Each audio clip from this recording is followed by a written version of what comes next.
Assalamualaikum warahmatullahi wabarakatuh. Salam. Perkenalkan, nama saya Arjuna dari kelas R6C.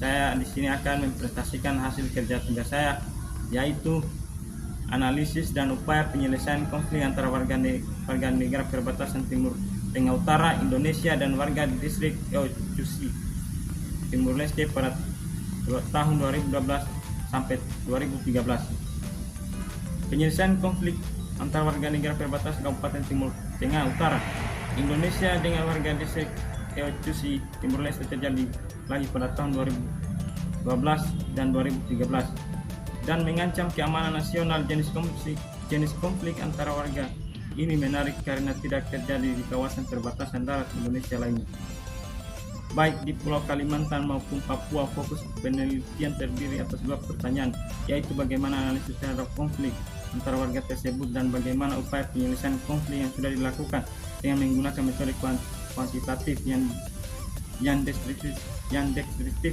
analitis.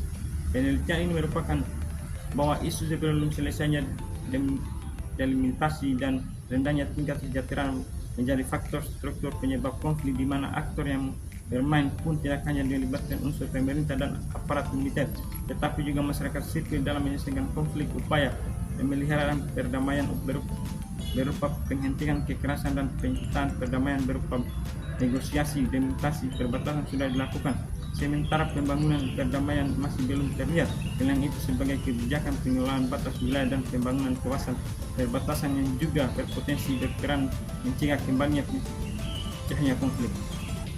Sengketa nasional dalam hukum internasional. 1. Dalam Undang-Undang Nomor 3 Tahun 2002 tentang Pertahanan Negara, kawasan perbatasan darat laut Indonesia dinyatakan memiliki arti penting dalam menjaga kelautan negara, ketuhanan wilayah, dan keselamatan segenap bangsa dari berbagai ancaman, baik dalam maupun di luar. Karakteristik kawasan perbatasan, terutama darat, yang berhubungan secara langsung dengan wilayah negara tetangga, berdampak pada semakin kuatnya ikatan hubungan dan aktivitas batas warga negara. Wilayah Indonesia terdiri terbatas dengan sejumlah negara lain. Wilayah laut dikelilingi 10 negara, yaitu India, Malaysia, Singapura, Thailand, Vietnam, Filipina, Australia, Timur Leste, Pulau dan Papua Nugini. Sementara itu, wilayah darat dan perbatasan langsung dengan 3 negara, yaitu Malaysia, Timur Leste, dan Papua Nugini, sepanjang 14,1 km. Wilayah perbatasan laut dan darat tersebut terbagi ke 38 kabupaten kota di 12 provinsi.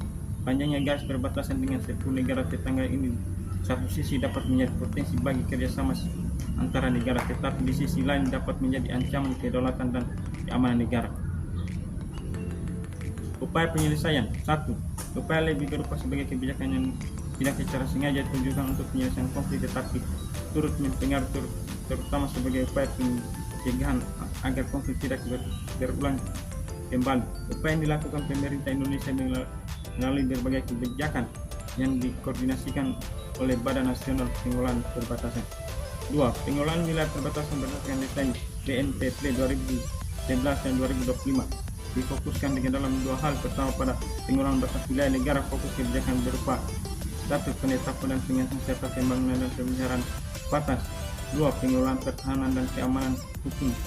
Kedua, pada pengelolaan kawasan perbatasan, kebijakan difokuskan pada pertahanan, keamanan, dan hukum, ekonomi kawasan, dan sosial dasar kawasan perbatasan. Kebijakan tersebut dilakukan dengan 3 pendekatan, yaitu keamanan, kesejahteraan, dan kelestarian lingkungan. Kesimpulan, konflik antar warga negara perbatasan Timur Tengah Utara Indonesia dan warga distrik Eocusi Timur Leste yang terjadi pada tahun 2012-2013 merupakan ancaman bagi keamanan negara.